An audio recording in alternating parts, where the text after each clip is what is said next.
when you're totally out of any sort of pattern recognition, cultural programming, religious, that 7-Eleven gas station is over here in your hometown, the bar you usually go to. It's like your brain just throws you into the moment, right? Like you're in a deep state of meditation and just totally free from everything. The high is insane. As much as, we were just talking about Canada and everything that's wrong with it, I'm grateful to be from Canada and have grown up in Toronto because of the opportunities it's now provided me with. I don't like when people have the victim mentality because I feel like you're ungrateful for your blessings, man. Again, especially if you're in America or Canada, there's so much that you can do. I feel like a lot of people in society today are just on that poor me and they're quitting and they're giving up, especially the men. They're not working hard.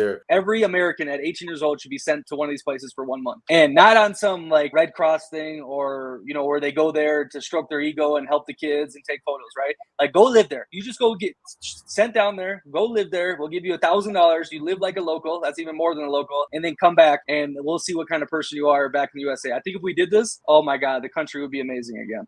You are about to embark on a journey, not just through space and time, but through the very fabric of human perception.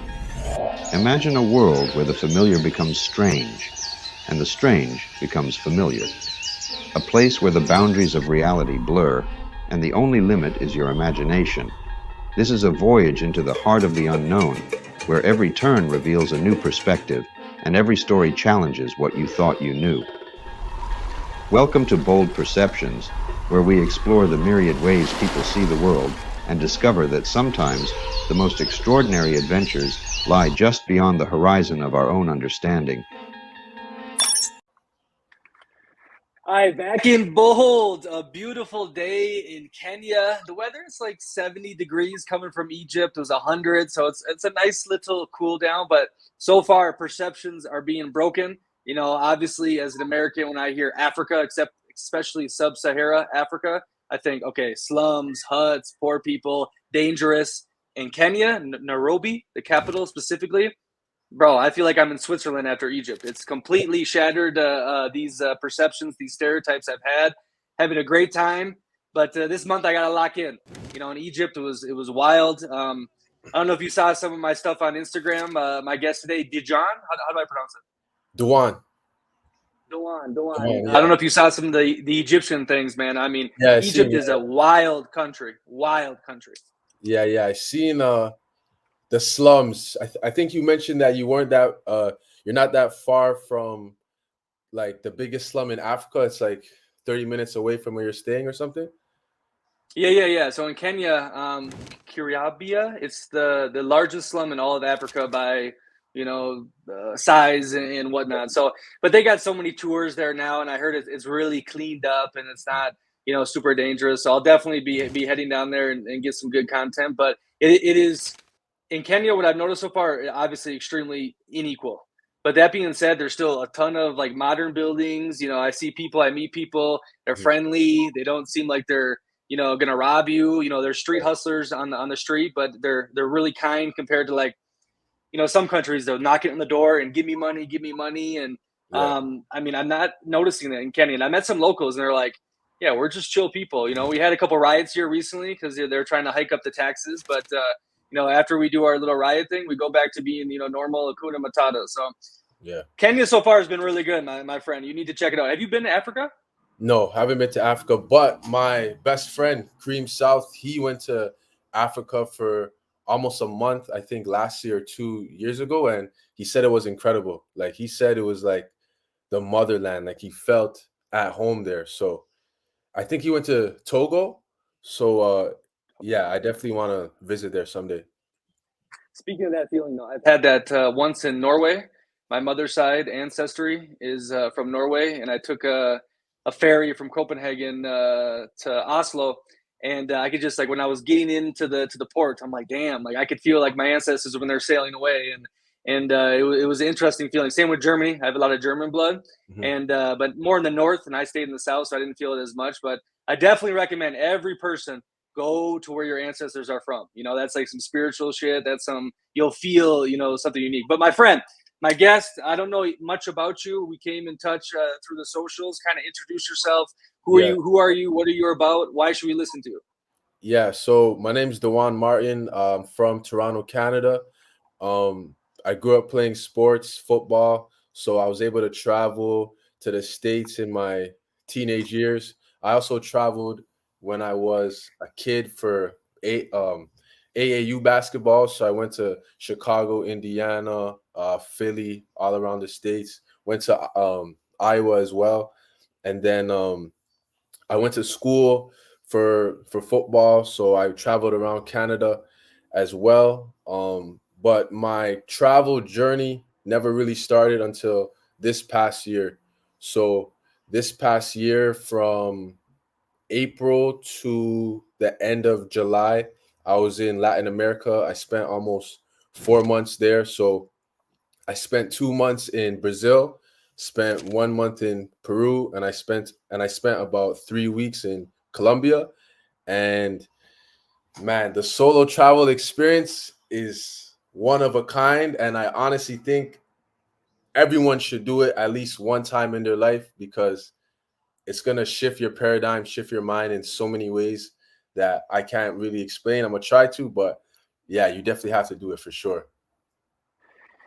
Tell me, I always ask people, when was like that moment where you're like, holy shit, I feel so free, I feel creative, like your brain explodes. What was that moment for you on the road? Yeah, so as soon as I touched down to Florianopolis, Brazil, and I got out of the airport, hopped inside the Uber, and I was just looking out the window. I was like, I can't believe I'm here. It's just me. I'm here. Like the air is different. The people are different. I'm talking to this guy. He barely knows English, but I'm trying to make it work. Um, and it's just a crazy feeling when you're just by yourself in a different country where you don't speak the language, you don't know anybody, you just feel like life is a literal video game and you're just playing on a level where you can decide and make things happen, and all these different experiences going to happen because you're not from that place, right? So it's just it's a great feeling, man. It's a great feeling.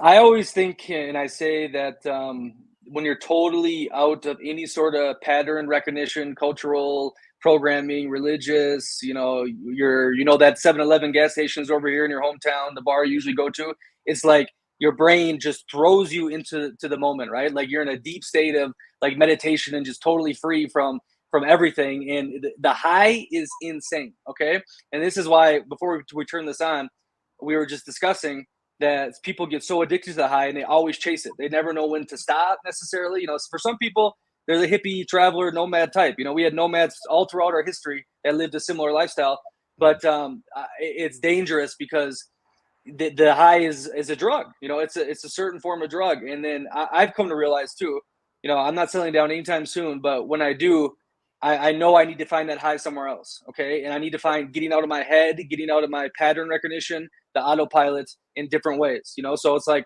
I'm from Minneapolis. I need to go to more lakes in the north, or go hiking, or go to the museum and downtown. You got to treat the places that you're locked in at as a tourist too, because so many times we literally get into some sort of matrix routine where we go to this place and that place, and then maybe there's 5 minutes of your day that's not unique. Like it's such an autopilot experience, and it's not good for your brain, in my opinion.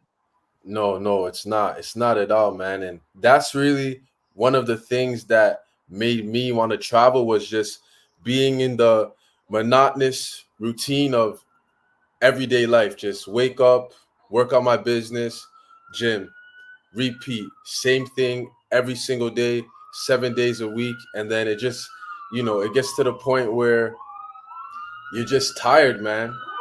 We got some crazy noise right now outside. Toronto's crazy. Yeah, we'll let it pass for a second. Don't worry, don't worry. It's an ambulance, right? Ambulance, yeah, yeah, yeah. I live like right next to like a busy road, so it's part of the game. But Well, speaking of that, though, hold on. Everyone tells me Toronto is a dump now. Like Canadians are moving in droves. Is there any truth to this or no? yeah, Toronto is definitely a crazy place right now. There's so much stuff going on because of the prime minister. Like a lot of people don't really like him, And there's a lot of problems in the city, like cost of living, violence is through the roof, car thefts, a lot of immigration. Canadian violence. Canadian violence. There's guns there. I mean, I didn't think you guys. Were you stabbing each other like the UK or what? And it's so funny because when I speak to people not from Canada or Toronto, everyone has this view of Canadians like we're soft, and violence is definitely not something that I want to glorify, but I feel like it's similar to any urban city in America in terms of, you know, people do die, people get shot, people get stabbed. Like these things happen on a regular basis. My old high school that I went to, Agent Court Collegiate, they just had a shooting in the parking lot like maybe 2 weeks ago. And these people, and this is high school, so they're like 16, 17, 18 maybe. I know when I was there, nothing like that was taking place. So times are definitely changing. And I feel like, I don't know, sometimes on YouTube I come across content creators and they're saying I'm leaving Toronto, and they talk about their reasons, and like the violence is definitely one of those reasons alongside the other things I just mentioned too. Okay, so what do you say? Are you on Twitter X? Yeah, but I'm not like big or anything. I just kind of use it for fun. Okay, well, ever since Elon took over, it's gotten very conservative, right wing talking points. All these different things. Have you seen this? Right. Yeah, I seen that. Okay, so what would you say to all these people who say, okay, Canada, if we look at the statistics from 20 years ago, it's one of the safest countries in the world. Same with Minnesota. Okay, Minnesota, besides Murderapolis in the 90s, it got really bad. But they scream about Minnesota, especially now because of Tim Walz is the VP with the Kamala. They say it wasn't like this before. Okay, what's changed? Okay, we bring in a ton of immigrants, we bring in a ton of different people, and they're causing the problem. What do you respond to this? Do you think it's people not assimilating, or is it more the high cost of living? Just get into your rebuttal, or if you agree on this aspect.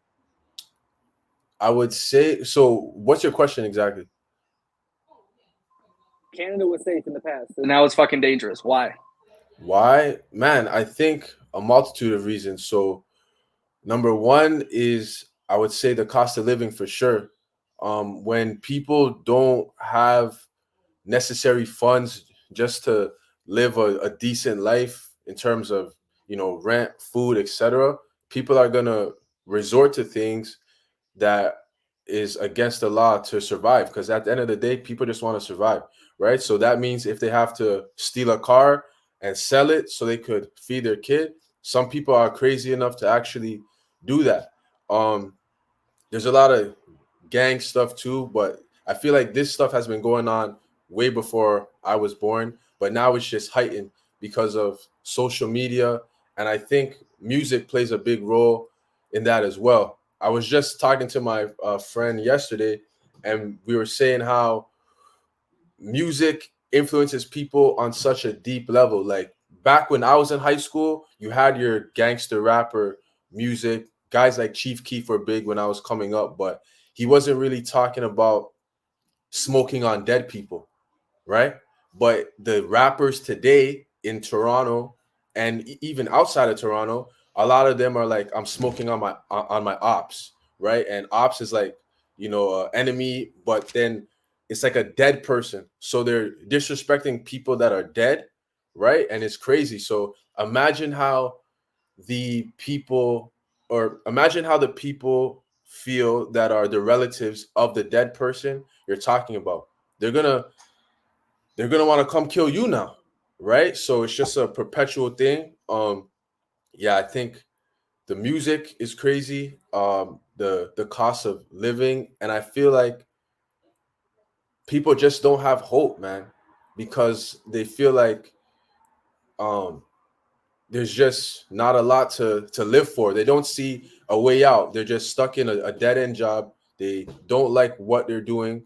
They're just getting stupid drunk and high on the weekends just to feel something, because they know throughout the week, it's hell for them, right? And I have empathy, but I feel like if we're breathing, we still have a chance. We just have to figure it out. So yeah, that's what I say. A lot of points there. One, I completely think there's a lot of nefarious players in the music. Okay, especially the drill music and who promotes it and who's behind the scenes. And Mr. Kanye has spoken about it, and now we're seeing with Diddy, all the conspiracies are true. That these people are all homosexual weirdos that are pushing death and drugs into the black community. I mean, this was all conspiracy. When I was growing up, like, hey, do you actually know that these gangster rappers aren't really gangster, and they're putting on an image, and they're doing actually this weird stuff behind the scenes. But the music, yeah, it's terrible, 100%. But on the crime issue, okay, this from my solo traveling, being around the world, um, I cannot contribute it to poverty. I thought so too. This is a common theme in the developed world. Oh, if they were just had money, there would be no crime. No, because in the dirtiest favelas in Brazil, okay, I feel the safest in the world. And these people are making what, $100 a month, $200 a month, okay? No crime. They usually do the crime in Centro. They get out of the Centro, and you need to know someone. If you just show up there uninvited, you're probably going to have some issues, right? Mhm. But Southeast Asia, okay, the slums of the floating villages of Cambodia, where these people make $1 a day, live in trash, have floods everywhere, no toilets, unsanitized. I mean, complete objective poverty, no crime. Okay, I walk in there, watches on, jewelry on, money in my pocket. No one does anything. Hey, how are you? Welcome, welcome, welcome. How are they not doing crime? It makes no sense, right? I was just in Egypt. Okay, Egypt is dirt poor right now. The inflation's been through the roof. Okay, I think Egypt is so safe. There's a lot of scamming. Okay, they'll just try to get more money out of you for a price. Okay, that's typical. You go to touristic places. Never once fell in danger, and they're living in slums. The people are working just as hard. My hotel guy was working, I think, 6 days a week, 12 hours a day, and he was making $80 a month. Okay, Wow. $80 a month, and he cleaned my room, did all these different things. I left money out, never touched a thing. Right? I think Islam plays a factor, and in the Egypt way, being super safe, but I am completely past the argument of, okay, if people weren't in poverty, there would be no crime. It's a cultural thing to Yeah. me. It's a community thing to me, Yeah. and people need to take accountability, because it's the easiest thing in the world to say, oh, because we're poor, we can go rob someone. And look, if I had to support my family and there's no other option, I'm going to go rob the Walmart to try to support them, right? I get this point of view, but why is it what I see in the rest of the world doesn't match up to what I'm told where I'm from, Nah, 100%. I definitely think culture plays a huge role in it, for sure, man. But I guess, what do you think the solutions are then to solving this issue? You're a smart man. Not just talk about problems, talk about solutions. This, I think a lot of it has to do with religion. I think religion needs to be brought back in. I was shocked with the Islam, and I'm not ever going to revert. Okay, Christ is my king, but how good that religion is for these people, and how well they treat each other. It seems, even though on the outside it's totally slummy and dirty, and they don't clean up the streets, but it feels like a brotherhood, Yeah. and there's strict laws in that religion that you don't steal, you don't do these different things. So I think at the top of my head, that's the best solution. Do you have some other ones, or no? Role models too. Well, who are we promoting? Instead of promoting, which I'm a fan of Chief Keef. Okay, I played junior college ball in Rochester, Minnesota, and we Sick. had like 30 dudes from south side of Chicago that grew up with Chief Keef, King Von, Little Dirk, all these guys. And so they put me on all that stuff, back then. And but these aren't role models. Okay, they took their circumstances. They did what they could with it. They blew up. They got out, like Chief Keef, King Von, kept in the life. He got killed, but we should be promoting the freaking doctor at the Mayo Clinic, instead of these gang banging rappers. So that's two things off the top of my head. Yeah, I think it definitely starts with the renewal of your mind, right? And valuing life. And I think the best way to, renew your mind would be to find a way of life that resonates with you. So if it's Christianity or Islam, whatever the case may be, if you have a moral code and, a way of conduct that is going to better the world, I think that is definitely a good place to start, because it's gonna start with the people at the end of the day, right? I feel like you should want for your brother what you would want for yourself. And there's a lot of great lessons from the Bible for sure that society can learn from. So I think if people got back in touch with that, then we would see a lot of change for sure. And in terms of the role model point that you mentioned, yeah, it's like, who are we looking up to? Who do you aspire to be like? What's success or happiness to you? You know, is it guys like, who have millions and they're sleeping with a bunch of women and they don't really have a family unit? Or is it, you know, you just want to work? Maybe you have a business and you want to be a good man with a wife and kids and just, live humbly and peacefully, right? But I think we're sold this idea of, you got to get all the money, you got to get all the girls, you got to wear all the jewelry to feel good, right? But maybe that's something that we shouldn't really aspire to. But I think it's up to each individual to do that inner work and see what's important to them. Yeah, 100%. I think it's the easiest thing to tell someone, especially the young kids. Like, hey, Dan Bilzerine, I Andrew was just about Tate. to You bring think them up that? too. Yeah, you think this life is so amazing and whatnot, and like they all go down the same thing. Like Dan Bilzerine's checked out completely. He said, "I'm done with the hedonistic stuff." I think he's even getting into Islam now.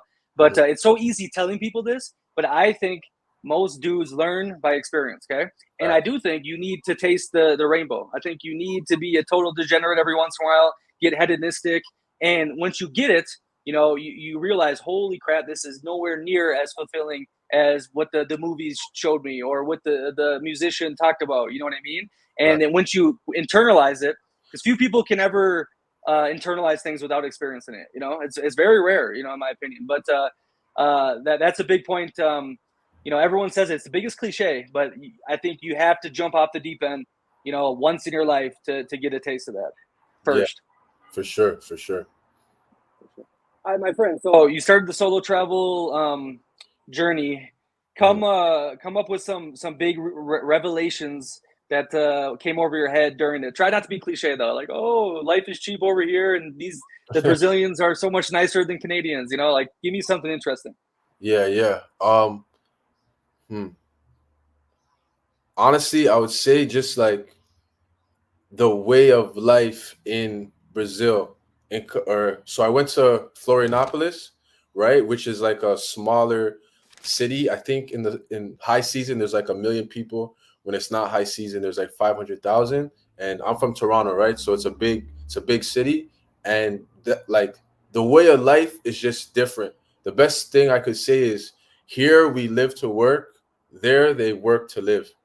It's you wake up and you have slow mornings. You're not just waking up straight to work. Like you wake up, you might take a walk outside, head down to the beach, just be at peace for a second, then maybe start your day. Here, we're waking up, we're busting our ass immediately.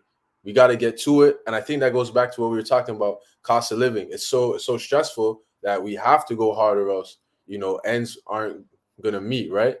So I think just the way of life is one thing.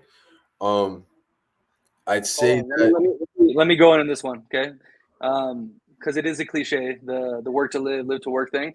Um, so I agree. Okay, so my biggest thing is this: the American mindset, the European lifestyle, and the third world paradise. I think that is the trifecta. Okay, when we talk about Brazilians, so I've spent a year and some change in Brazil, from the south to the north. Okay, and the facade of Brazil is amazing. Okay, you go on the streets and you become best friends with someone. You're not speaking the same language. They invite you to do all these different things, and then their home is covered in barbed wire, and they'll never talk to you again after 2 nights or one night. You understand? Like it's the biggest contradiction this country. And I feel, because people always say this about the Westerners, or especially Americans, and I think Canadians, you guys are like America light. Is that you work too much, you do all this. Well, fuck. How else do we put a man on the moon? How else does Hollywood run the world? How else are we so freaking rich? Like Mm, the banks and everything, right? So there's there's pros to everything, right? I Yeah. always say America is the land of extremes. Okay, we have the best things in the world and the worst things in the world. It's the land of delusion. This mindset has created some of the greatest innovation ever. It's changed the world. It's one of the biggest, fastest empires in such a short period of time in the history of humanity that we know of. Because I think there's some more stuff that they're hiding.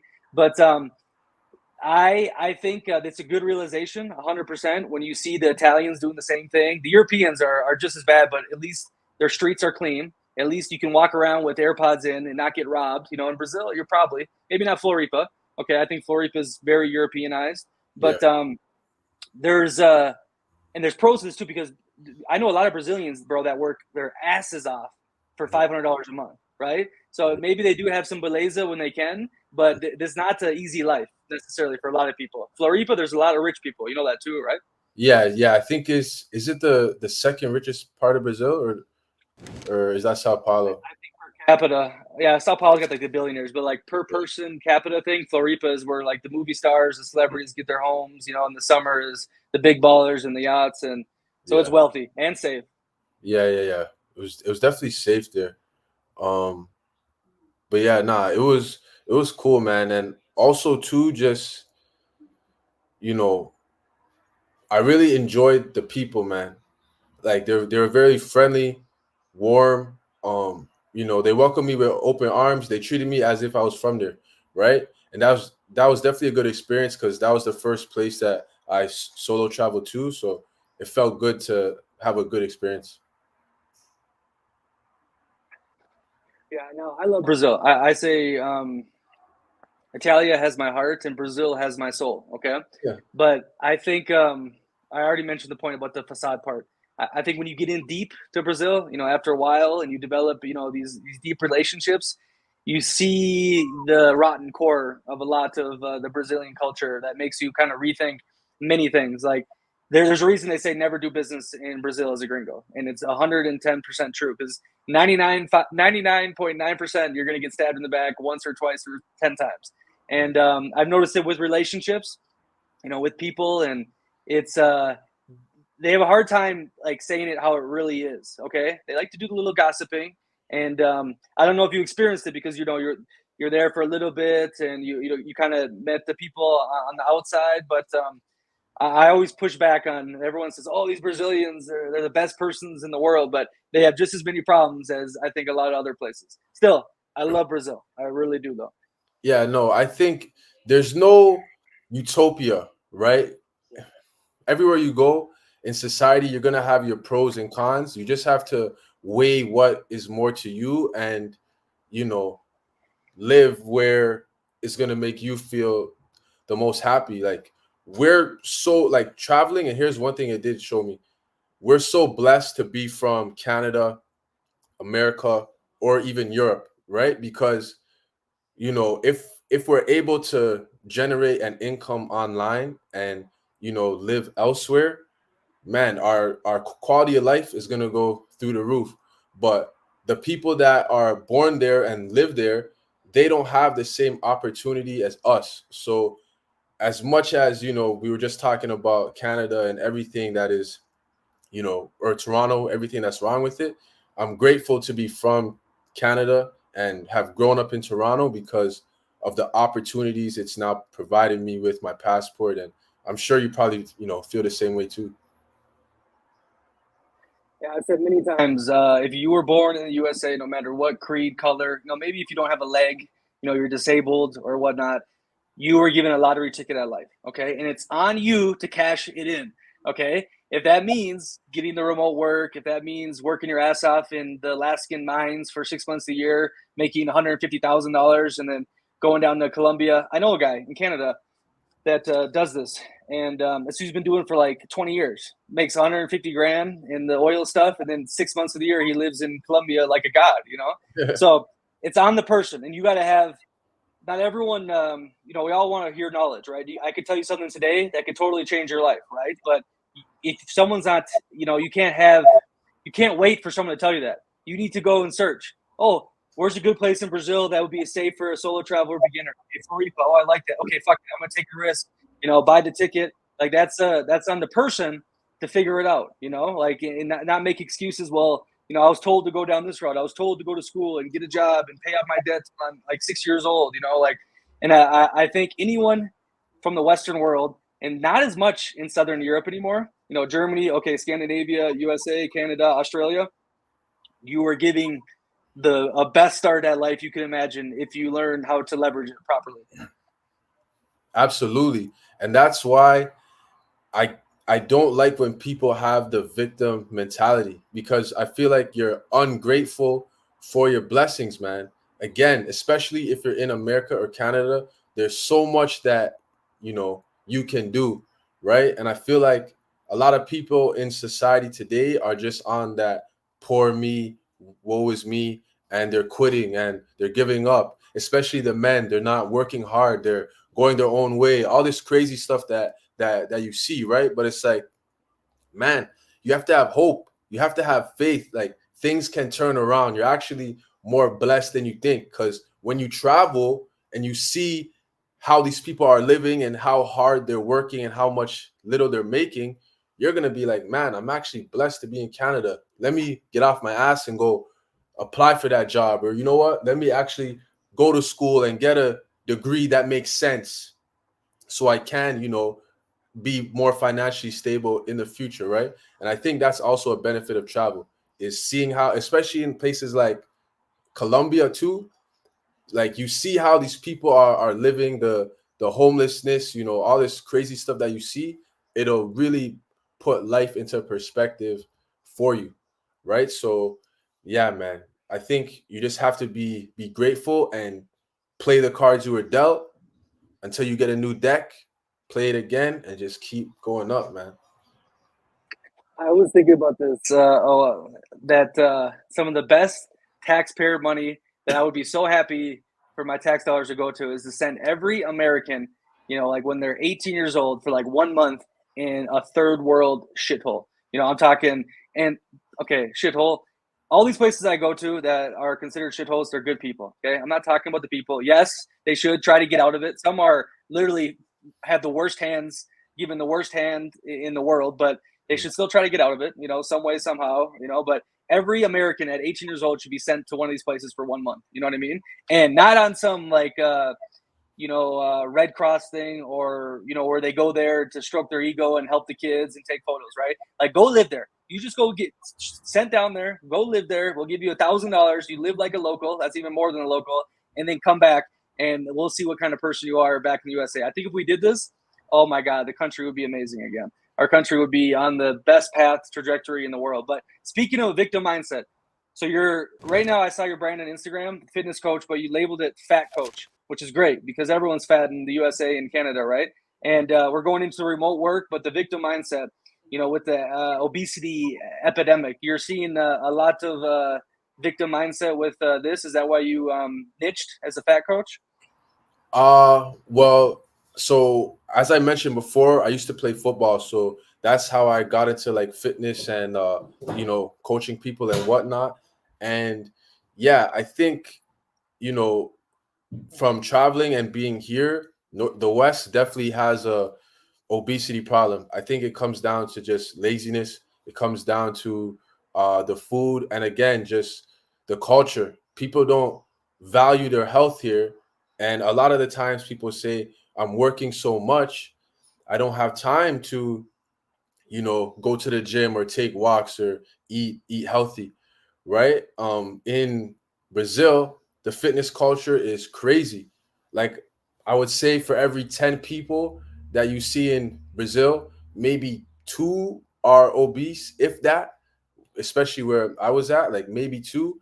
Here in Canada, it's probably seven, 6 or 7. In America, I went to Las Vegas 2 years ago. Oh my gosh, man, no disrespect. I'm just being honest. There was a lot of people that were obese, but like I'm talking extreme, like 330, maybe 400. And it's just like it's tough, man, because I know like your quality of life is probably not the best. And like I just want to help, solve these issues, right? But it's definitely a problem, man, for sure. Um, And there's a big factor with the food. Okay, I 1,000% agree, and it's getting really popular now, especially with RFK. He came out with the Make America Healthy Again, and Mhm. Rogan has been on it nonstop. The food is poisoned. I've been saying it. I have a podcast 3 years ago with a dude that started his own organic farms in Minnesota, and I was asking these questions like, why are Americans so fat? Because I still play football, by the way. You know, I played college, and now I've been doing overseas half the year, and Where? I played in Denmark, Poland, Germany, Italy, Brazil. Yeah, half the Nice, year I play ball. But the nice. first year I went overseas to Denmark, you know, I was out of college, like weighing about 225, 220. You know, like husky, not fat. You know, I was taking hits and so I was a little, you know, husky. And after like 8 months there, I came back home. I was weighing 180, bro, 180 pounds, eating the same amount of food. Okay, like pigging out. I've been fasting, intermittent fasting since like my second year in college. Okay, so I kept doing the same thing, Mhm. eating a crap ton, and I lost, what was that, 45 pounds? I mean, doing the same thing, which is nuts, right? So the food is cancer. Okay, everyone knows this. When they go to Italy and they eat all the pasta and the pizza, and they're like, my stomach doesn't hurt and I didn't gain any weight. What the hell is going on? You know, so that's a big problem. Now Ozempic, okay, that is. I saw this year was the first year obesity rates went down a little bit. I just saw a chart in the USA because everyone's on Ozempic. Now I Yeah. worry that that's going to have some long term effects. Hopefully not, but imagine that they'll put you right out of business if we can cure obesity. Well, listen, man. That's my goal. I want people to be healthy, but do it the right way, right? Because why take the shortcut? Maybe it's human nature to want things easily and not work hard, but I always say it's not about, losing the 20 or 30 pounds, but it's about who you become in the process. Because in order for you to lose that weight, your mindset is going to have to change, your habits have to change, your discipline has to increase, you have to change the way you eat, you have to be more consistent, so you're actually becoming a better person in the process, and everything that you learn from that journey you can apply to other areas of your life. But if you just take the easy route of Ozempic, sure, you might lose the weight, whatever, but you're going to be the same person. And then guess what? You lose the weight, you're still going to eat the same, you're not going to train. A year later, you're going to be back even bigger than before. So you're better off just doing it the hard way the first time, changing who you are and making it a lifestyle for you. Yeah, and again, I repeat, I really do believe the food is poisoned. Okay, so I feel bad for a lot of Americans, a lot of people eating the poison stuff. But also, like, it's gotten to me ever since. I mean, I haven't lived in the USA for a long time. When I see a fat American, you know, I'm just like, I get fat phobic or whatever. I'm just like, damn, like it says a lot about you, like who you are. You're letting your body go like this. Like, what is in your mind? And it's not pleasant to look at. Look at. I want to be in Europe, you know, walking the streets and seeing good looking people. Okay. It doesn't mean like you're a model or whatnot, but you're put together. That's a healthy society.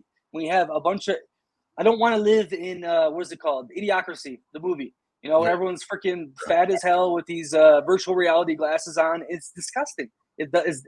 And it really hurts me when I see the stereotypical American walking the streets in Europe, just a buffoon, overweight, dressed like a slob. It's like this is our representation to the world. Right. People used to wait outside to the Levi store in Soviet Union or the black market to get blue jeans. Okay, and Metallica. We had millions of people in Moscow when the Berlin Wall fell to watch an American band. Is Metallica America?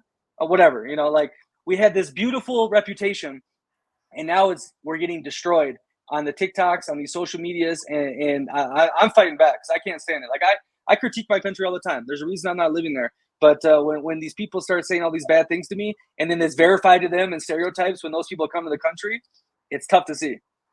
Yeah, 100%, man. 100%.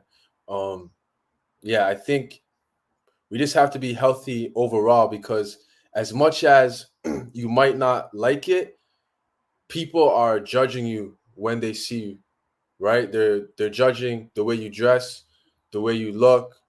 Um, You know what I mean? So you just want to give off the best representation of who you are, right? And I always say a fit body is something that you cannot buy. You can go rent a BMW on finance, pay $800 a month. Everyone is going to think you're rich. You could go to the jeweler, rent jewelry. I've seen this happen. Rent chains, rent rings, post it on Instagram. Oh, I'm lit. I'm turned, right? Post it on Instagram. Then a week later, go back to the jeweler and give it back, right? So you can have all these facade fake type of things, but when it comes to your health and your body image, it has to be earned. You cannot buy it. You have to work hard at it. And that's why I feel like it's actually the greatest status symbol in the world. Because as I mentioned, everything else you can fake. You can go get the big mortgage for that nice big house, right? AKA debt. You can rent the jewelry. You can rent the clothes, whatever, be in credit card debt for clothes to have this lavish appearance. But your body, you have to work hard, bro. That's why it's the most important thing. Speaking about the initial perceptions, okay, so obviously I believe in not judging books by their cover, okay, but I'm also very aware that our brain cannot focus on 10 billion different things and it has to quickly scan surroundings and come to conclusions, okay? You can catch yourself consciously, but subconsciously, your brain is doing it nonstop, okay? And you don't have the brain processing power to consciously observe people and not come to different conclusions, okay? But it's 100% true. Where just look fucking good, okay? Put yourself together, do different good things, and the quotes. I read some ancient quote too. I forgot what it was, but it was similar to like sculpting the body is the purest form of what's in your mind because that's the best physical representation, right? The mind, the body, like it's in one, and you can't fake it. Like there is people doing that stuff, and I give credit to some of these people. It would be very hard to live that life, a complete fraud life. But these dudes rent the chains, rent the cars, do all that, and then sell courses to people and actually make money. They fake it till they make it, So some of the scammers, you got to give them some credit, Yeah, for sure, Hey, man. five fat saving tips or fat shaving tips. What comes to your head? What can I do today that'll make me less fat? Easy. Make sure you're in a calorie deficit. Make sure that you're walking every single day, at least 8 to 10,000 steps. Um, have a whole foods diet. Try to cook 80% of your meals. Make sure you're getting high protein in, chicken, ground beef, lentils, eggs, things like that. And strength train, weight train, at least 2 to 3 times a week. If you could just do those basic things that I just mentioned over a 2, 3, 4 month period, you'll be fine, man. It's honestly that simple. But it's just about actually doing it. Because yes, you have the knowledge, but now let's apply it. And that's how you'll see change. Beautiful, my friend. Come up with a talking point. What do you think after seeing some of my content? Traveling? What comes to your mind that you want to discuss? Yeah. So how how long do you see yourself living the traveling lifestyle? And like how do you feel about the relationships that you build in all of these places? Like are you able to have deep relationships with people if you're only spending such small time there? Or what's your thoughts on that? And like when do you plan to stop and like maybe settle down and things like that? The relationship part, I like this conversation.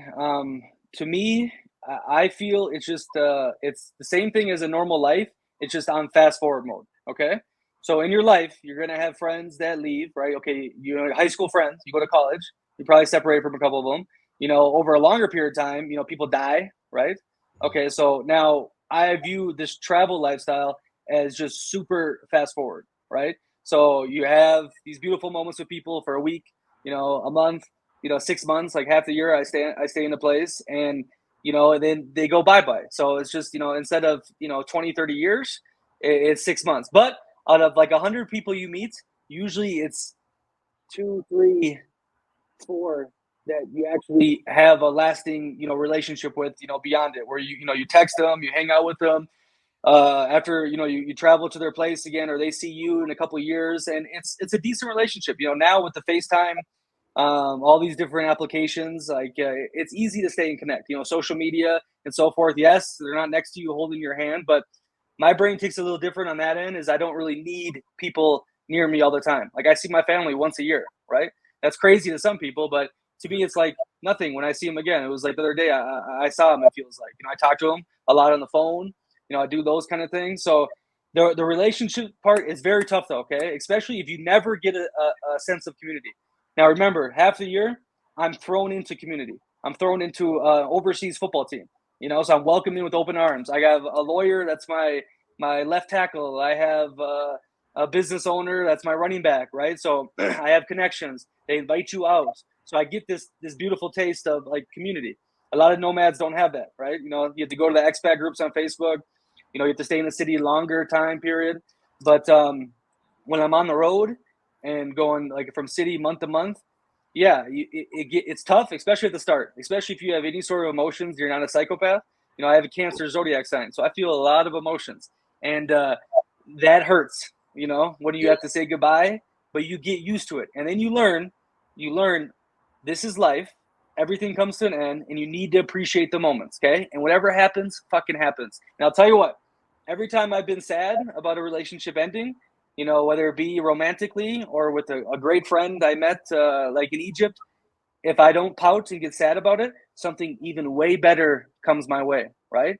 That's I think how I view that part. You want to comment on that before I hit your other question? Yeah, I would say it's hard, man, because especially as you said, if you're a real human and you feel emotions and you're able to process them, like you build connections with these people, even if you only spent like 2 months there, if you hang out with them a lot and you're talking and you're having real conversations, you grow a bond, right? And then it's so bittersweet, man. That's the best way that I can put it. It's bittersweet because you're just happy that you met them and you were able to build, so on and so forth. But then it's like, I have to leave. There's so much of the world that I need to see. I want to go here, I want to go there. And it's like you can't be in two places at once, right? So you're going to feel good about it in some ways and bad about it in other ways. But as you said, it's just about appreciating the moment, man. Every single small thing while you're there, and you can hold on to that. And maybe one day you'll see them again. Here's two great points for you to internalize, because you just started the solo travel journey, and every single person feels similar.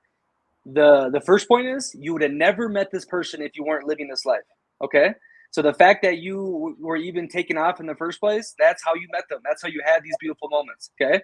So if you don't keep doing that, you're going to miss out the other beautiful moments. And it's part of the reward of taking the jump and doing these non-traditional routes of life. And then the second part is this. Do you think the relationship's going to be the same when things go to normal life? So let's say you live in Floripa and you met this beautiful girl, right? And now, okay, you're in your freedom bubble, solo traveling. Everything is new, exciting. That brings it out from the local person or the traveler. You're in your little world together, right? It's completely free and happy and hakuna matata. What happens if you get a job there? What happens if, okay, now this starts turning into 9 to 5 autopilot life? Do you think the same feelings are going to be there? No, it was a magical moment that happened when two people let loose of every, pure thing and we're just in the flow together. Okay. That's not easily replicated in years on end, right? Yeah. That kind of makes sense. Or am I going on tangents? I feel like sometimes I'm. No, bro. It's 100% right. I mean, you have this guy from Toronto in Brazil. You know what I mean? And it's like it's like a song, bro. It's a beautiful moment in time, and you're just in it. You experience it, and you just accept it for what it is. Because yeah, it's gonna be different if you live there. You're not gonna feel as free. It's gonna be normal almost. So yeah, I agree. And you can't force it. That's the biggest thing I've learned. You have to let the butterfly go. Okay, if it comes back, and what life is going to have in store for you, you have to. I'm serious. So the second you start forcing stuff, the second you start thinking, damn, okay, I'm going to change my whole life and stop being the person who I was that came here, that they probably fell in love with, or that they bonded with so much, you're forcing things. Okay, and that's where the slippery slope happens. This is where dudes, get trapped. This is where bad things happen with business deals, and you just I don't believe in forcing things. Okay, and if it's meant to be, it's meant to be. As cliche as it is. Yeah, I think you gotta learn to let go, man. They say like if you love something, you're not gonna squeeze it. You're just gonna hold it, and if it leaves, it leaves. If it comes back, it comes back. So I think that's a perfect metaphor for what you just said. If you're squeezing things, you live in scarcity. Okay, and you don't get no abundance. That's 100% true. You have to let shit go. I'll answer the other questions you said. So how long do what was the two? When do I think I'll settle down, and what else? Like how long can you honestly live this solo travel life for?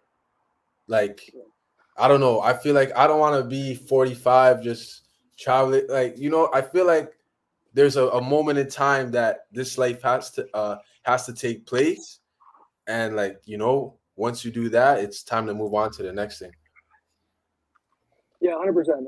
And it's sad when you kind of meet some of those people, and some, like I said, are born hippies. Okay, and that's what they feel they want to do and they can do. But when you see some people, it's like, damn, that you're scared, and you definitely don't want to end up like that. But in my opinion, um, I'm gonna get everything out of me as possible. See, do, experience everything I can. So when I'm ready to have a family, I have absolutely zero regrets, and my focus will be totally on raising the kids and doing the beautiful thing, right? Yeah. Um, but I'm not gonna be stationary because I can't do it. I know if I'm in a place for too long, life goes too fast. I get on autopilot, no matter how much I know I'm getting on autopilot, and my vision is going to be buy a home in northeast Brazil, stay there 6 months of the year, so the kid can have a normal school, in the private school, doing the English and international thing, and then do the Italian summer. Okay, so that's like three months, and then save 2 to 3 months to do some crazy travel if I need it. And I think this balance of getting community, in the Brazil, having the summer community in Italy, and then still having the ability to get crazy and lost in the sauce somewhere for 1 month. Even if I have my family, I've met a lot of people now who can travel with the family. It's totally doable. Yeah. Not totally nomadically. They have to have some roots. And I think it'll be really good for a kid to like know all these cultures and these languages and these Definitely. perceptions. So by the time I'm 35, that's my plan. Okay. And I also want to stay in the travel world by doing a hotel, like a luxury hotel that I can even have my residency a part of. So like I have my, little guest house home, over here, but then I have this nice, boutique place with 6 luxury rooms, and then even do like one room for hostel people, right? Yeah. 4 beds. Price it a little bit higher so you don't get the scum of the earth, but you still get hippies and cool people that can go. You can, talk about crazy stuff with the backpackers. I want a cafe in there. I want a little smoking area. I need a big pool. So I'm gonna think I'm gonna have that in Brazil. I got my buddy. He's a builder, so I can get actually, real deals. A buddy that I trust. This is one of the 3, 4 people from Brazil that I still talk to, I still respect. That we got a relationship. Going back to the other point. Does that answer the question? Yeah, yeah, yeah. I think for me, it's something similar, and I love your idea of living in multiple locations with your family. I think that's a beautiful thing. I think that would be amazing for a kid to see at such a young age. Like that's going to expand their mind so much. But so you're from Minnesota. Now, where do you see yourself finding her? That's my biggest thing now because I'm traveling. It's like, okay, is it Brazil? Is it Colombia? Is it Peru? Is it Costa Rica? Is it Ecuador? Like, it's so much, bro. Like, and also what challenges do you think come with um being with a woman that is not from Minnesota, or English isn't her first language? Like, what's your thoughts on those things? Well, currently I have a Brazilian girlfriend, so obviously I like Brazilian women. Okay. I've had a beautiful relationship in Poland. Slavic women are amazing. All the cliche red pill stuff and the femininity and traditional type of roles. Brazil's changing. Okay, in Brazil, there's still machismo or whatever, but they're getting more feminized. They replicate a lot of the worst parts of USA, sadly. And I wish they didn't, and I wish they kept their culture fully, but they're very influenced, which is good. So, oh my God, the Americans here, this is crazy, but they're influenced by a lot of weird parts of our society that I don't necessarily like, okay? But like the Slavic woman, that's a whole different experience. I recommend every dude, before you get married, you need to date a Slavic woman because they will turn you from a little boy to a man. Like you have no freaking idea. But the cultural differences, it's difficult, not out of this world. I like it because it's more interesting. Oh, you do things this way, oh, you know what? When I grew up, I did this. But on the flip side, it's like there becomes weird problems because of this. But if you get on the same page with her, like, hey, we grew up completely different, right? And we're going to have issues from this. So instead of looking at it like a negative, let's look at it as like a curiosity thing. Like, oh my God, you eat breakfast like this? Are you fucking crazy? Make jokes about it. But I definitely think, I'm not out ruling, American women or any of this. And I don't know who I want to have as my, the mother of my kid, but she will be a damn good woman. And she'll understand that I'm a crazy, person sometimes. And it should be beautiful. But the one thing that's scary about marrying in USA, and people will be like, oh, all these dudes who aren't multi-millionaires, why do they care that they're going to get divorced, raped, and all that stuff? I'm like, I don't want to ever be in the position where someone could take things from me or have control over me, right? And if I get married to a girl in the USA, unfortunately, the way everything is set up, she has all the power, okay? And I never want to live that way. So until that changes, I don't know. Yeah, nah, that's a big fear, man, for sure. Is to like, I've spoken to older dudes who got married and their wife left them and they lost everything, bro. They lost their house, their cars. They could hardly see their kids. So it's definitely a fear, man, to go through that and lose half your stuff. But what's the alternative, right? Is it just be a bachelor forever? No, I don't think that's going to be a fulfilling route to take. So I think you just have to vet wisely and just be a good man and just, do the best that you can at the end of the day. Well, I think too, why does it have to be through the state? Why can't we have a beautiful wedding? I mean, maybe even some places in the church, but not on with the state. Why does the state have to be involved in a relationship? I've never understood this. Like why is the government even anywhere near, me and you in our home? Like I'm big anti against that. So, and I think a lot of women can understand that. Now, obviously, they want protection. Okay, so Right. let's say you get married and they stop working and they become a housewife or doing all this. And then one day you say, bye-bye. Yeah. That's not easy. But right now the cards are stacked against dudes. And no matter what income level you're at, no matter what, when you give someone all the power in a relationship that they can change your whole life, that's not a good position to be in. That, to me, it's wild. It's mind-blowing. Yeah. 100%, man. You got to be smart. Hey, good question. Do you have some more on the top of your head? I like that one. Well, bro, do you speak Portuguese?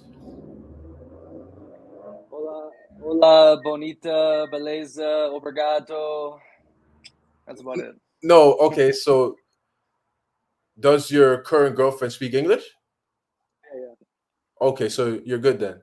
Like, you guys can communicate. So, for all the gringos, the high class of Brazil, the well-educated class, they speak English, okay? And then the gringo chasers kind of do too, okay? So you need to be able to differentiate between it, right?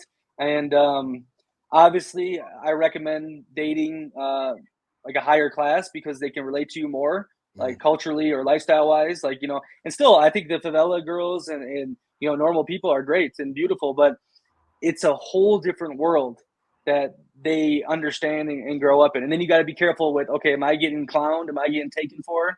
Like a lot of gringos, they get their pockets, cleaned real quick, and it's a stereotype, but it does happen. They're simps, bro. That's why they're just leading with their wallet. They think that they can buy love. No, you just have to go be a man, be yourself. Of course, if we're coming from America, Canada, yes, like we are gonna be better off financially, opposed to most of the people there. But you can't lead with that because you're gonna get taken advantage of. You're gonna get used. You go to Colombia, certain issues might happen to you because you're thirsty. It's not good. And so the pushback on some dudes get way overboard with this, and I was too, because I was like, there's no way I'm getting taken for, like, they need to get their own Uber, to the place, and but then you got to realize, like, damn, okay, the income is different, right? So you can get them a freaking Uber, what I mean? You can buy a $20 meal, but the second they start saying, and this is only usually with the low class, okay, and a lot of the gringos are talking to these people. They don't know the class differentiation. It's not easy to just go with the high class woman at all. You got to know people usually. You got to be in the right circles, and they have money, so they don't give a fuck that you're a gringo, right? But they start saying, like, hey, I'm having some problems, like, hey, my grandma's in the hospital, like the most typical stuff ever. And some of these dudes are so freaking stupid that, but if don't be that guy that's like, no, you need to pay for your Uber. Like, then you're a loser. You're a dork. Okay. No. I'm like, nah, I'm not saying that. Like, listen, like, you want to get an Uber, you want to have a nice meal. There's absolutely nothing wrong with that. But if you're spending, let's say a month there, and then in week 2, she's like, I need a new iPhone. It's like, no, yeah. Like, so you just gotta be wise, man. Like, just have sense. 100%. What did you ask before that? Just the language barrier. Oh yeah, the language. Yeah. So here's the thing too. I'm gonna try to learn Portuguese if I go through with the plan of buying a home. I mean, I've been very lazy, and I never thought the ROI was good enough because I go to all these different countries to try to learn a language. Yeah. I think I'm wrong. I think I could have a way better experience doing so, but it's never stopped me from having a beautiful time, a good time in all these countries with the language. Because again, English, everyone in the world who is part of the richer classes in these countries speak English, okay? Mm-hmm. And normally you want to be in those circles. Not all the time. Some of the best times I ever had are in the favela or with the everyday person, not speaking English, just having a blast, just vibing. So I'm not saying be a classist, prick, but you can get fine with anywhere in English, basically. Yeah. Well, I think too, honestly, like, if you were going to learn a second language and you weren't sold on Brazil, it would be Spanish. Because a lot of people, Spanish is huge, So, yeah, that's something I'm trying to work on too. I'm not sure if I want to learn Spanish or Portuguese. Yeah. I mean, I would recommend, if you're not going to live in Brazil, I would learn the Spanish. But a good thing is, like, when me and my girl were in Peru, she could communicate with the Peruvians, right? Yeah. In Spanish, Portuguese, she can understand. Like, so it is doable either way. I've heard Spanish speakers have a harder time in Brazil, though. That's what I've heard. Really? That the Brazilians are like, oh, I have no idea what you're talking about. And people got to remember this too. Like, yeah, Spain or, all these Colombias, Perus, Mexico. But Brazil, bro, is the freaking whole continent of South America, basically. Like, it is massive. There's so many places to go to. So many different, and they're different worlds. Floripa is European island life, right? Yeah. You got Curitiba, that's super developed. You got Belo Horizonte, which is like, in Minas and farming and, craziness. And then Sao Paulo, Rio, the Northeast where, I stay, which I promote all the time. It's way different, way different vibe. Like, and so, yeah, the Brazil advantage, it makes no sense. The country makes zero sense, but there's life before Brazil and there's life after Brazil. I'm sure you felt that. Yeah, for sure. I feel like, because it's about to be winter here in Toronto. Well, it's fall right now. Soon it's going to start snowing. So I'm just thinking about where I want to go for the winter. It's like, do I want to go back to Brazil? Do I want to go to other countries or maybe a different part of Brazil or something like that? So that's something that I'm thinking about right now. So where would you say I should Salvador. go? You need to go to Salvador. Go to Salvador. Salvador? Northeast. Salvador is the most African city outside of Africa, and the vibe is insane. Insane. You need to go to Salvador. It's dangerous, okay? But if you stay in the right areas, you're going to be totally fine. But you need to touch the Northeast. The Northeast makes Florianopolis people like Germans, cold. They make them feel cold. Yes, bro. I'm telling you, you'll be shocked. You'll be shocked. Yeah. Okay, how's Recife?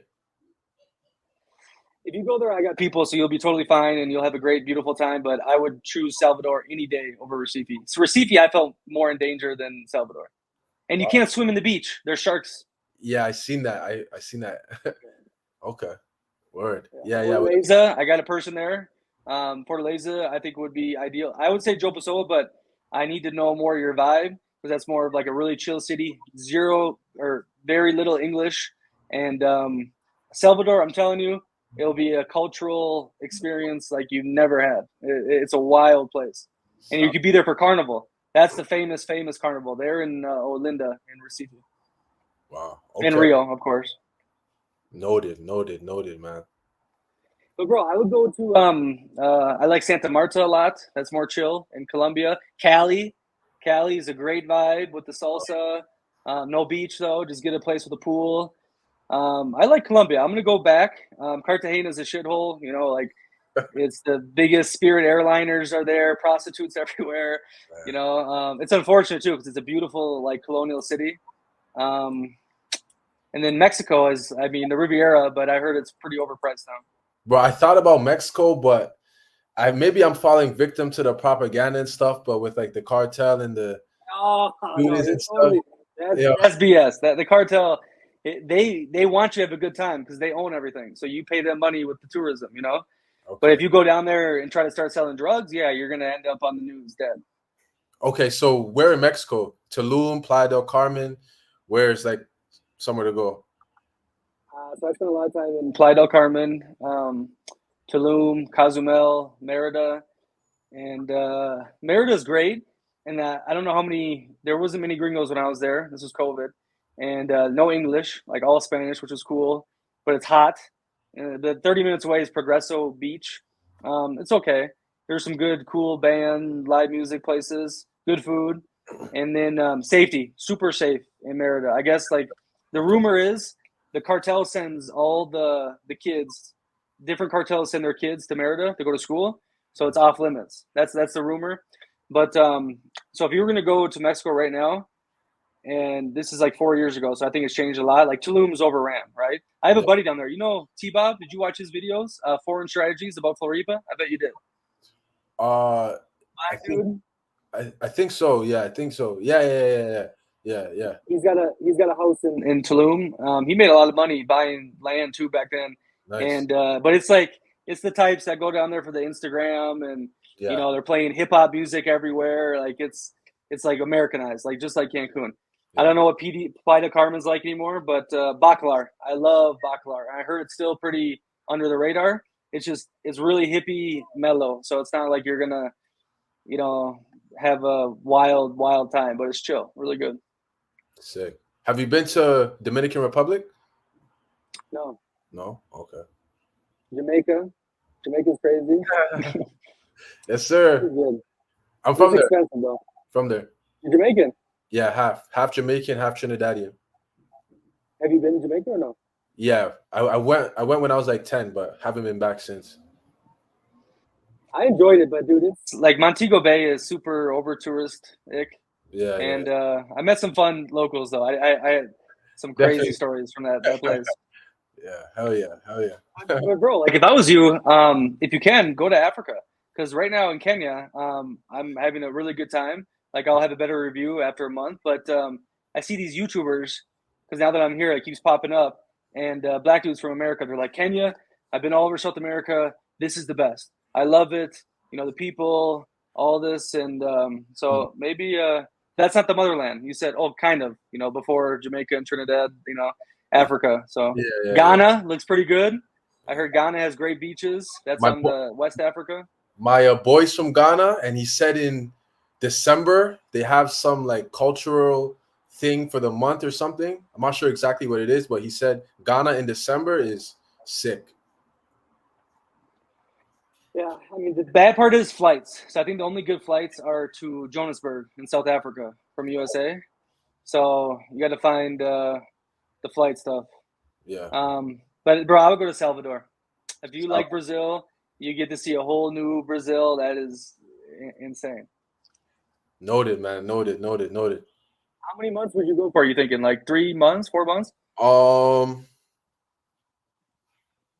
at least probably 5, because I still want to spend like summer home in Toronto. So I'll probably leave sometime in like the winter, come back maybe like May or June or something. Yeah, because you can do 6 months in Brazil. You get 3, and then you can go to the police and then get extended for 3. Yeah. And okay, so that's what I would do. I would do that's summertime, right? I would go to Salvador, or maybe have you been to Rio yet? No. Maybe do Rio first, and then do like a month Rio, a month Salvador, a month Recife, month Fortaleza. Like that would be insane. I'm telling you, that would be It like is. life-changing experience. Yeah, no, 100%, man. 100%. For me, it's just like, yo, I just want good weather, good people, good experiences. But I still want it to be like urban-ish, so I could like, do my business and still work on my business and stuff like that, and just have a good experience, man, overall. So, yeah, yeah. All those things I just you listed off fit well in those cities. I would 100% do it. Okay. All right, my friend, let's go for another 15, 20 because we're having a good conversation. But give me some talking points here. Um. Hmm. Hmm. Take your time. We can edit it out.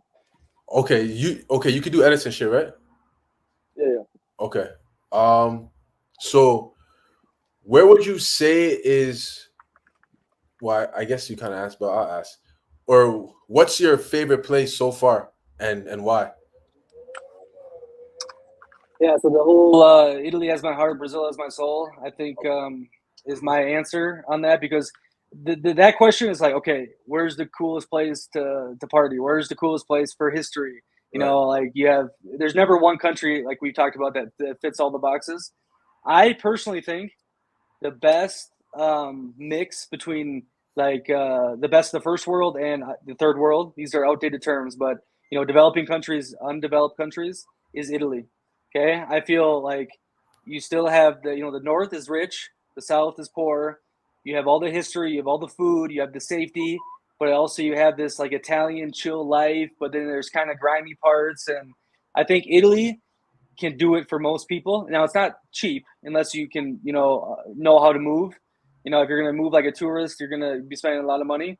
But Italy's amazing, dude, and I love it so much. I love Roman history. I love the fashion, the food, the La Dolce Vita, the style. Everything is my vibe. But I talked about this before.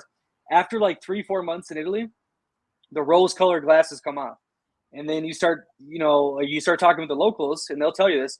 What are you talking about? We don't live La Dolce Vita. Like I hate Italy. I want to move to Germany. I want to move to Switzerland. Give me an actual decent job. The bureaucracy is so bad here. And so Italy's not like a long-term thing, in my opinion. Even if you have money, I think you need breaks from it. Because now I dream of Italy again. Like, oh, I can't wait to go back, Portofino and Amalfi Coast and all these places. But you can't stay there long-term. And then Brazil, like I do. I love it so much. It's such a massive place, so much to see, so much to do. I don't like the food at all. That's the biggest problem there. Is the food's bad.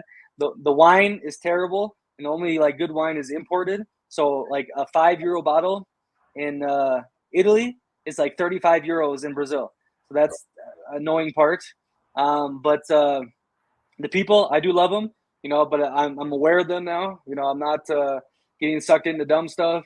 And then the beaches, like the Beleza lifestyle, bro. Like, the Caparina and the beautiful girl next to you in the string bikini, the Brazilian bikini. You're like, what the fuck? This is not real. This is It's not not real. real. Not real. Yeah.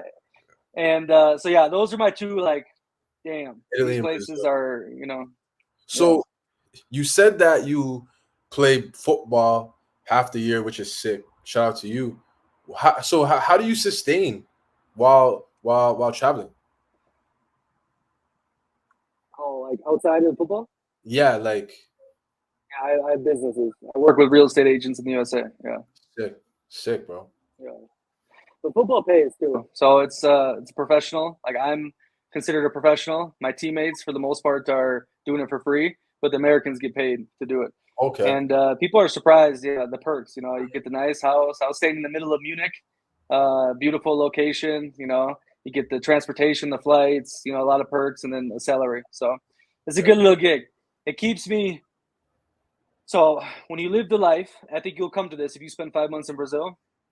You live the life of making online money, being rich in this place, and being free, Hakuna Matata.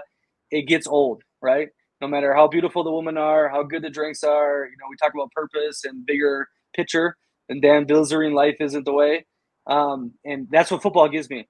Mhm. When I go overseas, I'm dropped into purpose right away. Here's my community. We have our goals. We're going to go to practice. We got to get these plays down. We're going to win games. We want to win a championship. We're in this together. Like it may be superficial purpose to some. Like, does it really matter?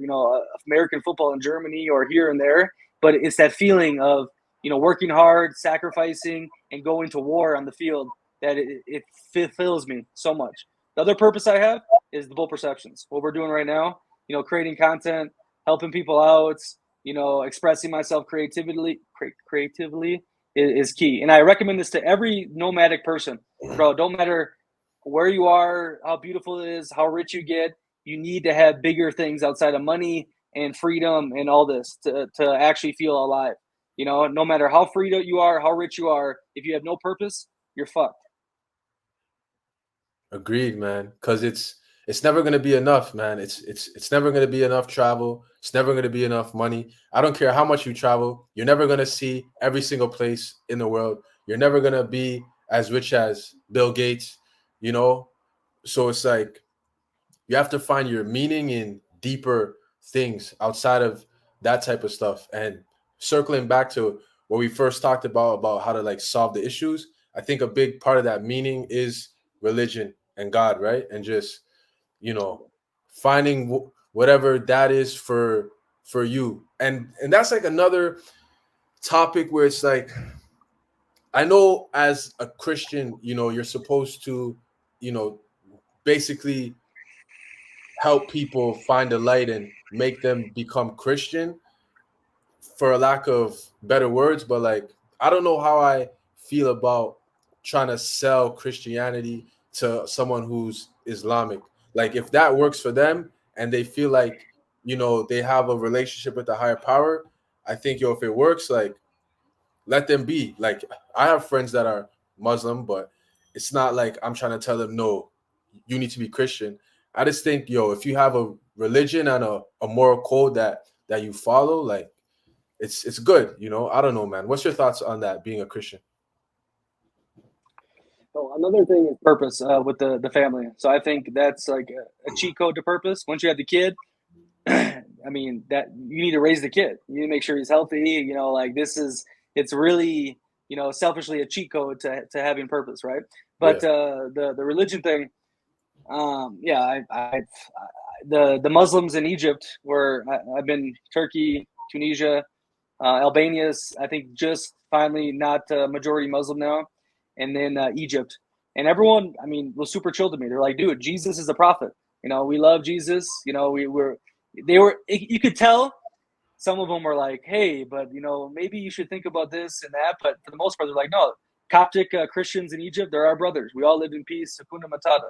And I agree. Like the religion to me, I think is huge for the higher purpose. And like I don't know if he actually said it, but Mark said religion is the opiate of the masses. And there's a point to this. Like if I believe that I'm going to be taken care of, and I believe this is the answer and whatnot, it lets you be more happy and I think fulfilled. You're not questioning everything. You're not guessing everything. You're like, damn, it's laid out for me. This path is laid out, and you know, Hakuna Matata. And if it works for you, it works for you. But people need some shit, and people can't just be turning science and government into the new religion, because that's what they're doing now. That's the new religion. It's an ideology. Yeah, 100%, man. And I think that's just gonna lead to destruction. As we could see, the West is falling at a rapid rate, and and people aren't even having families no more. There's so much problems, man. You know, but yeah, I think you just have to find what like works for you and just have peace, man. You know, just have peace. Hakuna Matata, as you say. I like that. I like that, man. Hi, my friend. Hey, you want to pitch some stuff here? Dudes, get in touch with you, talk about travel, fat loss. Kind of anyone can message you or what?